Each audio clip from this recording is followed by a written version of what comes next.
Hi guys, welcome to my vlog. Ayan na, si Ate Sara. Hi guys. Sabi niya, Abaya ko guys, makikita yung kaluluwa ko guys.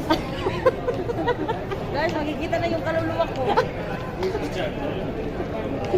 Na mama, tinitingnan yung abaya ko ma. hindi mo yung nakikita dito ha. Guys, tinitingnan nila yung kaluluwa ko guys. Tingnan mo naman yung iba dyan guys. Oh.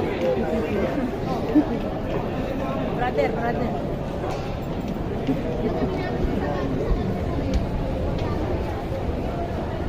Bibili mo naman yung tablet ma. Sige na. Hi guys, welcome to my vlog guys. Sabi ko sana kayo mga so may laman pa eh. Grabe ha. Pag wala talagang laman sa kanya ibibigay sa akin. Kasi sana ko kailangan eh. Kung wala may laman pa sa kanila na okay lang.